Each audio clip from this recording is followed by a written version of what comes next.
Саламатсыздар, урматтуу депутаттар, урматтуу Алмазбек Акунжанович. Мен айтайын деген нерсе бул Жалал Абад областында бир канча социалдык объектилердин абалы боюнча айтайын дедим эле. Мына Сузак районундагы номер 69 Жаанбай Узаков атындагы мектептин имаратын барып көрүп келдим эле.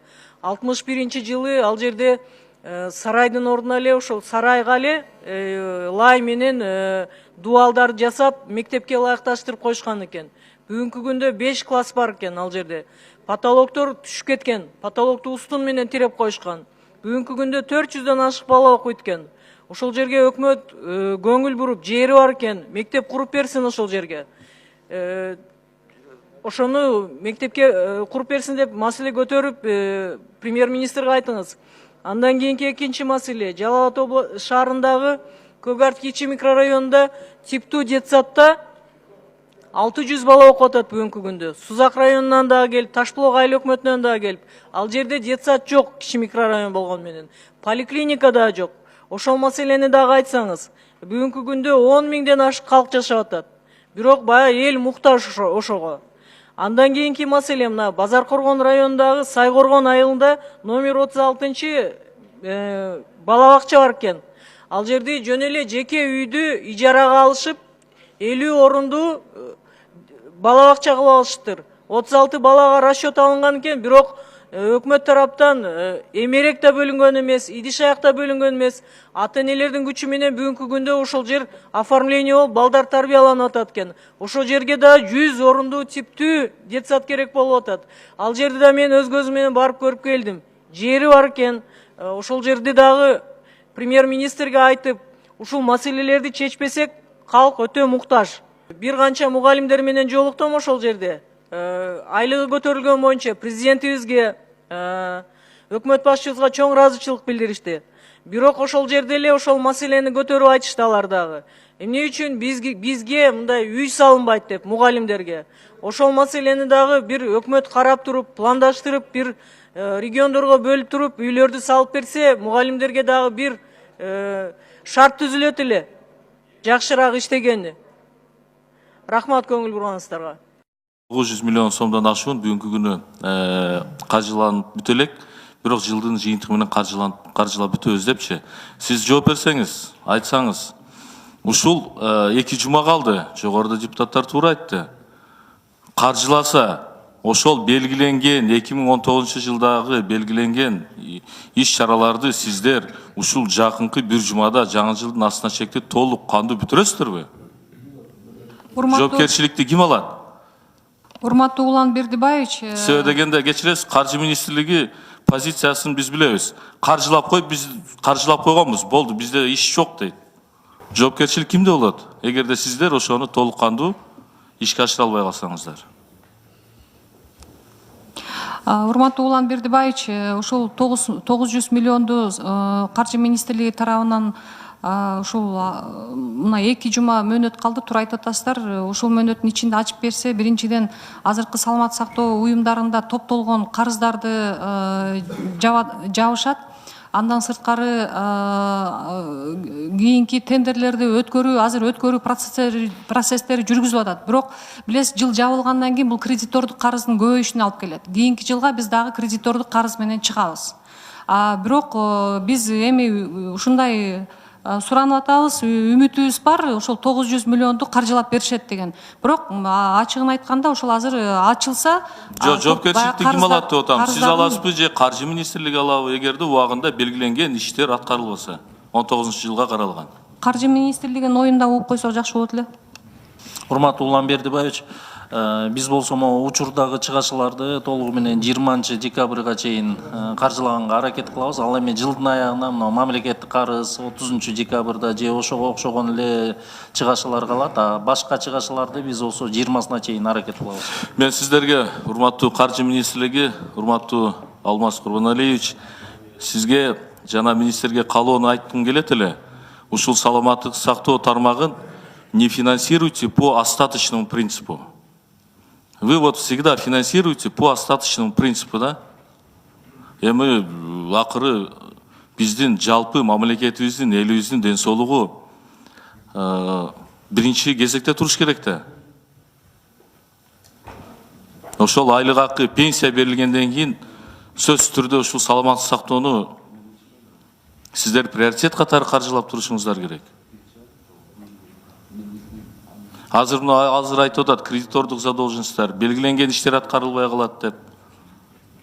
Биз суранып атабыз деп кайрылып атышат Алмаз Курманалиевич. Эми сиздерге дагы кандай кылып кайрылыш керек? Уланбердиевич, эске алабыз. Министрге да айтып барам. Ошону айтып койсоңуздар, не финансируете здравоохранение по остаточному принципу? Сураныч. Мына биз депутаттар сиздерге кайрылып атабыз. Андай болбойт. Андан кийин Эльмира Көшкөновна, жалпы мына 20-жылга биз акча каражатын карап бекитип атабыз. Сиздер макул болуп атасыздар. Буну өкмөттө талкуулагансыздар, карагансыздар. Бирок бул акча каражат толук кандуу сиздердин потребности жаппайт да.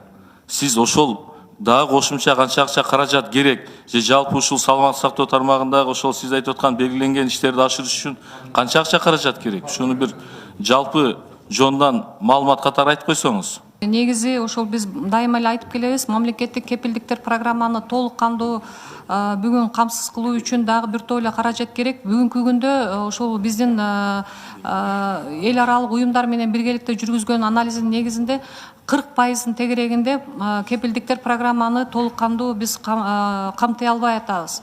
40%? 40%. Бүгүнкү күндө 60 гана пайыз ишке ашырылып атат. Рахмат. Уланбердиевич, кошуп койсом уруксатпы? Мадам Исаевич. Бул жерде биз өткөндө эсептегенде 27,5 миллиард сом керек болот да. Бүгүнкү күндө мына 15 миллиард фомс аркылуу 16 миллиард, 3,5 миллиард Минздрав аркылуу болуп атат да. Эгер 27 миллиард боло турган болсо, биз ошондо кепилдик программасы дагы необходимый алиги высокий технологияны да жабат элек да. Туура айтасыз. Мен ошону мадам Исаевич сизден күткөм, ошону айтат депчи. Андан кийин эми болгон акча каражатыбыздын тегерегинде аракеттерди көрөбүз. Андан сырткары мадам Исаевич, мынол ден соолук кербени деп кайрымдуулук фонддор жана жеке тараптар бир топ ушул саламаттык сактоо тармагына да жардам берип ишмердүүлүгүн жүргүзүп атат. Ошолорго сиздер тараптан кандай жардам көрсөтүлөт?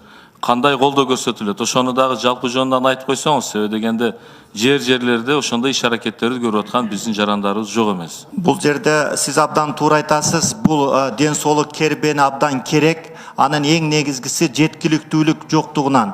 Мен өткөндө айтып кеткем, мына мобильный клиникалар иштеп атат деп жерлерде. Ушул ден соолук кербенине биз адистерди берүү боюнча, жогорку квалификациялуу адистерди өз убагында берүү боюнча, анан кийин ошол местный власть, жергиликтүү бийлик менен ушу элдер келип, ошол бөлүнгөн убакытта график боюнча келип ошол кароодон өткөндө бекер ошол маселе боюнча дагы аракеттер жасалып атат. Сиздерде мадам Исаевич ошол министрликте ушул тиешелүү ушул жаатта иш алып бара турган координатор дейбизби, же болбосо курирующий блок барбы, же болбосо ошондой бир жумушчу топ түзүп, ошондой өз убагында реакция кылып, өз убагында шарттарды түзүп жардам бере тургандай бир шарт түзүп берсеңиздер, же рабочий группа түзсөңүздөр туура болмок да.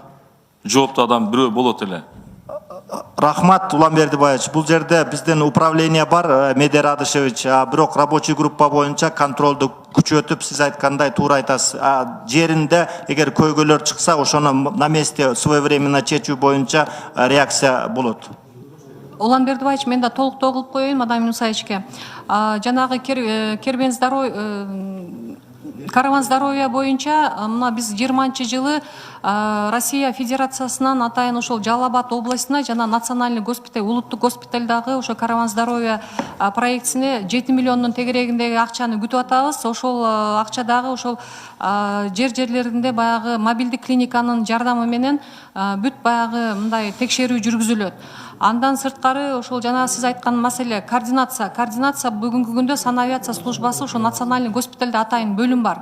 Ошол бөлүм толук кандуу ошол санавиация службаны мобилдик клиниканы координация кылат. Ошону коомго да жалпы маалымат берип койсоңуздар, себеби дегенде ушул жерлерде демөөрчүлүк кылып жардам көрсөтөбүз деген жарандарыбыз дагы ошол жака кайрылып, ошол аркылуу иш жүргүзсө сиздерге да чоң жардам Жарайт. болмок.